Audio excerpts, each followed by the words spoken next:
Welcome to the Q1 Buck Bowl. I'm Tim Hart with Mike Big Buck Hoffner. On today's show, we're going to talk about EHD. We had a deer dissected last week at the lab at MSU. This week we got Russ Mason. He's the chief of the DNR Wildlife Division, and he's going to talk about the numbers and the number of counties. Yeah, we've been getting calls, Tim, nonstop, reporting those incidences. We also have from Quality Deer Management, actually there was a big function this fall with the Southeast branch of QDMA. Dr. Craig Harper was their guest speaker. He's a wildlife biologist. And what he's going to talk about today is habitat for white-tailed deer and also managing your land. It was a very hot summer, so a lot of people lost the food plots that they were planting. Yeah, well, I'll tell you what, though, it's still an important part of deer reproduction, and even though we had the hot summer, I'm looking forward to a nice future. We're also going to again show you how the scoring system works so that you know that it's the number of points, the inside spread, the mass, and then the longest time, and I'll show you how that is done on our scoring. We also are going to have some of the top bucks from last year, 2011, and Mike, we have more deer starting to come in. The youth season happened, and those deer are starting to get registered right now. Yeah, we even got some deer that came from out of state. We'll show you all that and more right here on the Q1 Buck Bowl. Stay with us. We got it all coming up after this.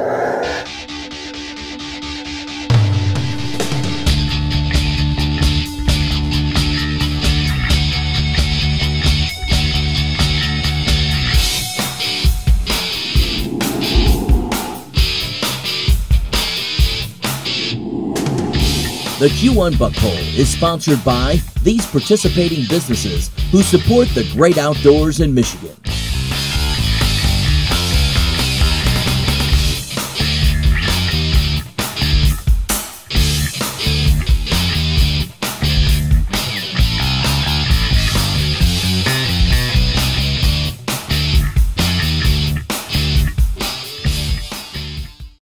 Back here on the Q1 Buck Bowl, as we talked a little bit about earlier about EHD, epizootic hemorrhagic disease. We had it on last week where we had biologist Tom Cooley. What he did was cut up a deer so you could see how the deer are bleeding on the inside and everything on that order. Well, today we've got Russ Mason. He is the chief of the DNR's Wildlife Division, and he talked about the number of counties and some of the other aspects that go along with EHD. You know, the thing I was surprised by, it's a little more widespread than I thought. But you know what? People are getting out in the woods. And, you know, when we first started this thing, I was hearing Northern Branch County and west of Branch County, those types of things. But guess what? I'm hearing right around where I live, in the southern part of Branch County, even Fremont, Indiana, I've had people calling saying, I'm finding deer on my property now that I'm out scouting.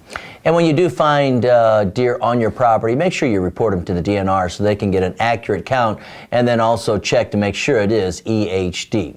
Here's my interview with Russ Mason. We've got the chief of the Wildlife Division with the DNR with us, Russ Mason. Russ, welcome to the show. Thank you. Now let's talk about a little bit of a serious topic, EHD. It seems like it is spreading. You know, there's a number of farmers out there, hunters out there that are finding deer by water. You know, and they're like, well, there's really, what can we do? But I guess the question is the DNR going to change anything this year for the deer management plan? No, we're not. I mean, there are a couple of things folks should understand. First, Michigan is not alone in EHD this year. Every Midwestern state is seeing a serious outbreak. What's different about Michigan is we've got veterinarians. Illinois doesn't. Indiana doesn't. Ohio doesn't. So we've got somebody that is actually paying attention. Plus, we made a real effort this year to get volunteers out early in the year when we thought we might have a problem, so we're getting good numbers. We've got about 21 counties reporting now. It's throughout Southwest Lower Peninsula. We're very concerned. We're not going to be changing anything this year for a couple of reasons. One, I can't think what we could change that would be enforceable at this point. We're way down the road with all the guides being printed and licenses being sold, so we'd ask folks to exercise restraint. If they don't think they want to shoot an animal, don't do it. You know, it's an interesting thing and something that's always amazed me. Hunters will tell me, say, you know, I know what I'm doing. I'm an ethical guy, but everybody else, they're breaking the law. So no, the community together can exercise some restraint. But at the same time, we're very concerned. We're going to be looking at these numbers this year. We're considering what we might do differently next year, whether that's changes to regulations or changes to the size of 486, breaking that up into more manageable units. You know, we created this large area. And EHD isn't the only reason for that. You know, if you look at deer automobile accidents. For example, in southern Michigan, there are counties where it's going down 20% year after year after year. We are seeing declines in deer numbers, we believe, by some of our metrics in southwest Michigan. I'm not sure why. It's not disease, it's not harvest, it's not changes in agricultural practice. Do you think There's it's the birth rate that maybe we overestimated in past years, the birth rate or anything like that? No, you know, I don't know. That's something we want to take a look at, but you know, we're going to be looking at what we will do differently next year. And so what I really want to get across to hunters is we are concerned. You know, we created 486, by the way, to enhance convenience for folks. Folks will say, you know, the reason you're not removing a license this year is because you just need the money. Well, we do need money, but the fact of the matter is I created 486 a couple of years ago to increase convenience. It was a huge revenue hit to us. So it's not about money. It's about what we can reasonably do this year, and we will be looking to do something different probably next year because we are very concerned. Now EHD, it has not been as widespread as it is this year. Why doesn't it affect, or does it affect other, you know, wildlife? People have asked, what about cows? What about horses? What about other wildlife? Does it affect those? It doesn't affect those species symptomatically. A cow could be a carrier for the disease, actually, but they're asymptomatic. It doesn't affect anything but deer. And it's very interesting, if you go on the internet and you look at the drought map for Michigan, you know, all kinds of states are having drought problems this year. If you look at extreme drought or high drought in Michigan, the outbreak of EHD maps perfectly onto that. With the drought. I mean, it's literally a one-to-one correspondence in southwest Michigan. What's going on here is it's a biting midge, it's a no-see-um that carries the disease. They like mud, as it turns out. And so you've got more mud exposed this year because there's less water.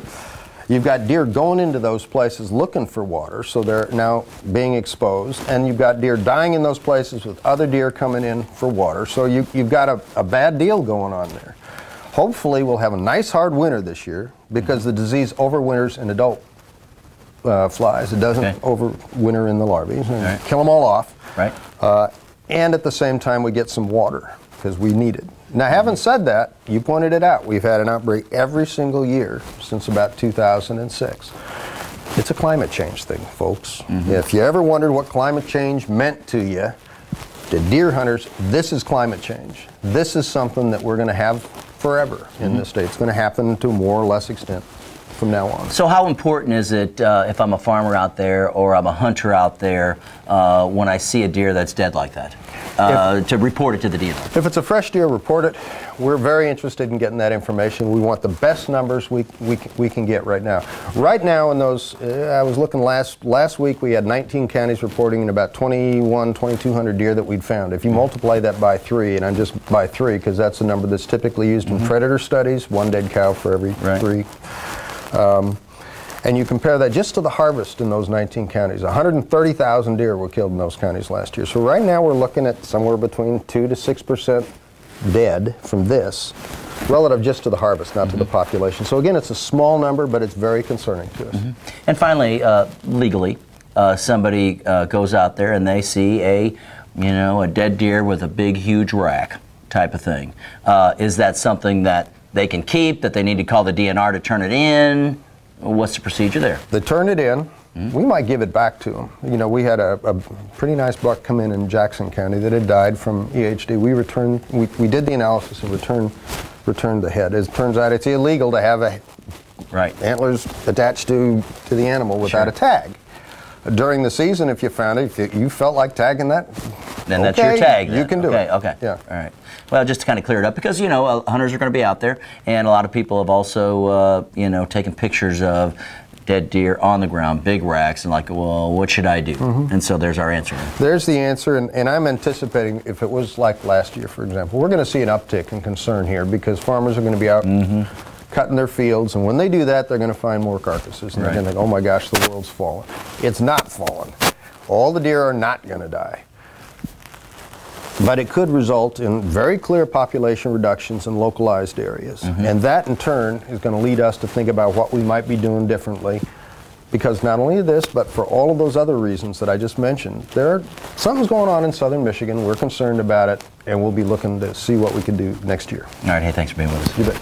Chief of the Wildlife Division, Russ Mason, has been our guest here on our DNR Update. I'm Tim Hart, and you're watching the Q1 Buck Poll. Well, again, it's something that happens because of the climate, and hopefully we'll get a good freeze, kill the midges, and we can kind of eradicate it, at least for this year, the EHD. Well, you know, I got up this morning, had a little frost on the ground, so we're going in the right direction.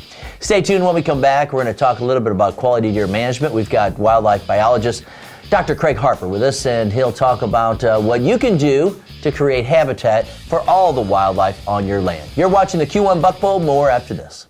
We're fortunate to live in the great state of Michigan with millions of acres of recreational land, 11,000 inland lakes, and for a lot of people, it's a dream come true to own their own piece of property. Today I've got Randy Steck with us.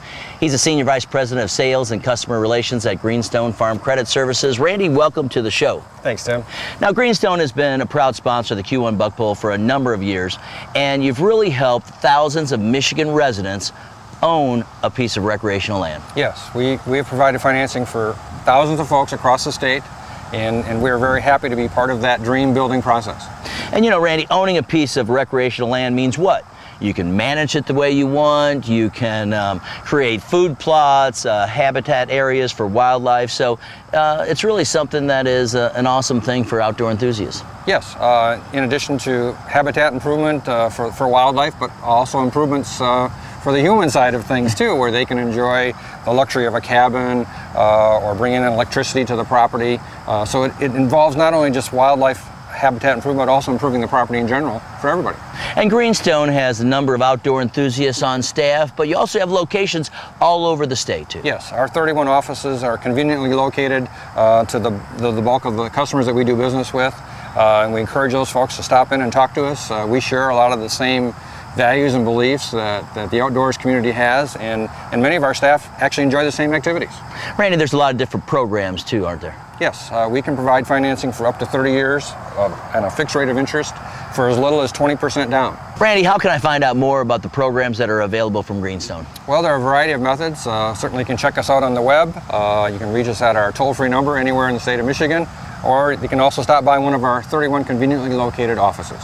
And if you're a successful hunter out there, you can take your buck or doe to any of the different Greenstone offices across the state. And I expect to see you holding a big rack out here this year. Well, I certainly hope to. All right, Randy, thanks for being with us. Randy Steck's been with us from Greenstone Farm Credit Services.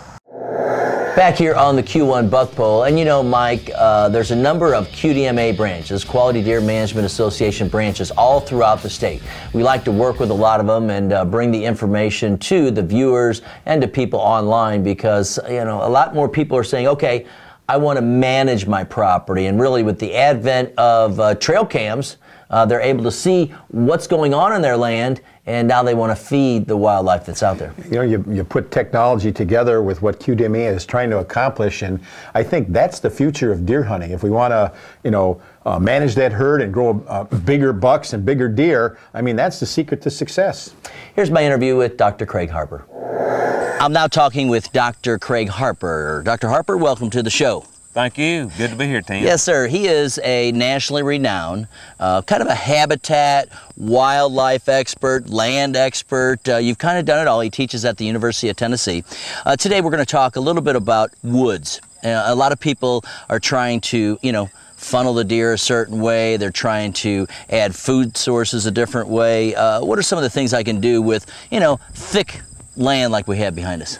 When you're managing it specifically for deer, you need to think about the cover resources that are in your woods, how much visibility there is, and how much forage there is in the woods. And there you're talking about the browse. Browse being leaves, small twigs of woody species, and according to how much sunlight you have coming into the woods, you can also have some forb production in the woods. So you do that by allowing some sunlight in. So most folks, you really have a couple of options. You can try to regenerate the stand if you're interested in growing a new stand of timber, or you can improve your existing stand. Okay. And what most people will do is remove or kill individual trees that are undesirable, those that aren't, you know, good food producers, or if you have too many of them in a closed canopied situation, you're removing selected ones just to get some more sunlight into the stand so that you can have more forage production coming in from the understory. Now you said ones that are not good food producers, such as?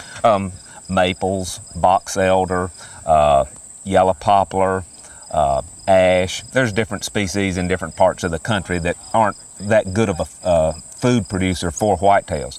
And many of those, when you cut them down, they will sprout, and then the deer will eat the browse that's coming up from the sprouting stumps. But in terms of mast, of course, the acorns from oak trees are one of the top food producers. Beech nuts from American beech is also eaten by whitetail deer. Wild cherry, certainly deer will eat the wild cherry. Down where we are, persimmon, mulberry. There's several species, according to where you are, that you can retain in your woods for, increased food production. All right, so when you're putting in, acorn tree, again, you clear out, the overhang of the other trees so that sunlight comes in on that? I would not recommend planting oak trees in the woods. Okay. What we're talking about is managing the existing oak trees in the woods. All right. And so where you have, a closed canopy condition and the crown of the tree looks kind of like a Y because there's other, trees right next to it, and you kill those or fell them, remove them, then that crown can do this. Okay. So, we've measured a 25% increase in crown size just in 1 year by releasing the crowns of those favored trees. And then it doesn't matter if that individual tree is a good, moderate, great, or poor producer. Different individuals will produce different amounts of acorns. Simply by having a larger crown, then by default, that tree can produce more acorns. Would you do something on the edge of a wooded area?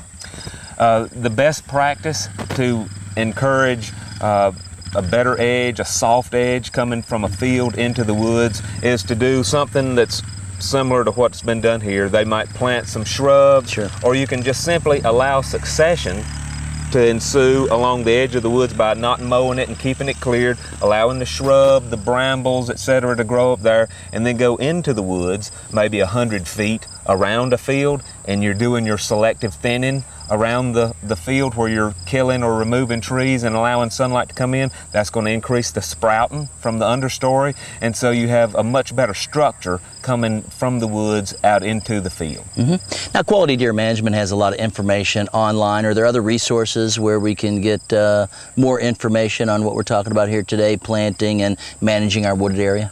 Well, we have some resources at the University of Tennessee Extension website, and you can find information such as that at most of the land-grant universities as well as your state wildlife agencies. Most of them have websites with an educational spot where you can pull up publications and get more information. It's becoming much more of a science. Years ago, people just went out and they hunted the woods that they have. And now you see people really taking a lot of weekend time, a lot of after-work time to take care of their land. The interest in landowners for wildlife has just shot up dramatically. And what has happened over the past, 10 or 12 years is people have learned more about how they can actually manage those animals, and they do that through managing their land. And so now you don't hear people referring to a deer that much anymore as, yeah, I saw or I shot a 6-pointer or 8-pointer. It's more like, yeah, I saw a 3-year-old. Right. Or I saw a 4-year-old and it scored about 140. Their knowledge level is much above what it used to be. And the other thing that's happened is people are starting to manage their land, and they're seeing how they can influence the wildlife on their land in terms of the health, weights, antler sizes, numbers, etc. And it's intoxicating. And now there's many people that get into the land management as much or more so than the hunting. And so lots more people are becoming land stewards now, and that's a good thing. Well, Dr. Craig Harper, thanks for being with us here. Thank you. He is with the University of Tennessee and also a land management expert. I'm Tim Hart, and you're watching the Q1 Buck Poll. How do we score deer on the Q1 Buck Poll? Well, it is a very simple, easy scoring method, and it takes about 3 to 5 minutes. Well, here's the secret. First, we start out with the number of points on both sides of the deer. Number 2, the inside spread. Number 3, the mass around or the bases of each antler. And number 4, the longest time. Oh, the educator passes the quiz. Here's how we do it. So how do we score deer on the Q1 buck pole? It's a very easy and simple process. First of all, we count the number of points on each side. So we got 1, 2, 3, 4, 5, 6, 7, 8 points total. All the points have to be at least an inch in length to be counted in the scoring. Then we measure the inside spread. We'll take the tape measure here, run it all the way across, and we've got about 15.5 for the inside spread. Then we'll come down here and measure the mass. With the mass, we measure about an inch above the burrs, and so this one would come out to 3 3/4. We'd go to the other side, and we have 3 3/4. So there's most of our score. And then the last thing that we do is we measure the longest tine. Now we don't measure the main beam. Somebody says, hey, wait, that goes all the way out. I'd like to measure that. Nope, it's the longest tine coming off of that beam. And for this particular rack, we would measure this tine right here. And then this one would come out to about 5.5 in total length. And that's how we score it. You say, hey, do I need to bring just the rack in, or can I bring the whole deer in? Either or. You can bring the rack or the deer as soon as you harvest it in to one of the locations to get your deer scored. What about doe? What do we do there? They are just an entry into the contest. We don't weigh them, we don't score them in any way. You'll take your information and give it to the person that's scoring, and then sign off, and we'll get that registration in. That's how easy it is to score the deer here on the Q1 buck pole. Well, Tim, we're off to a great start. We've already had a couple of deer brought in. I'm hoping we're going to have a great season. I know EHD has affected us a little bit, but that's a challenge to you hunters out there. This is the time to go out there and show us that you can still bag a big buck.